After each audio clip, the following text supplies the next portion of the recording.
रक्षाबंधन एक स्नेह बंधनर प्रतीक। भौणी तार भाई हाथ में राखीटे बांधि शुभ मनसिबा सहित सारा जीवन सुरक्षा मागी थाए। ए परंपरा को भित्ति करी खोर्धार बीडीए कॉलेज स्थित सिग्मा पब्लिक स्कूल रे रक्षाबंधन उत्सव पालित हो जाइछि।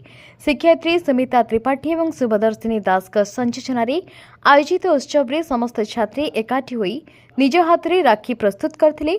निज हाथ में प्रस्तुत राखी को श्रेणी सहपाठी भाई मान हाथ में बांधि भाई मान को फूल चंदन सिंदूर अरुआ चौल पिंधाई महाप्रभु पाखरे शुभ मनासी भाई माने सेमानक सहपाठी भौणी मानकु सदा सर्वदा स्नेह सुरक्षा देवाकु शपथ नहीं।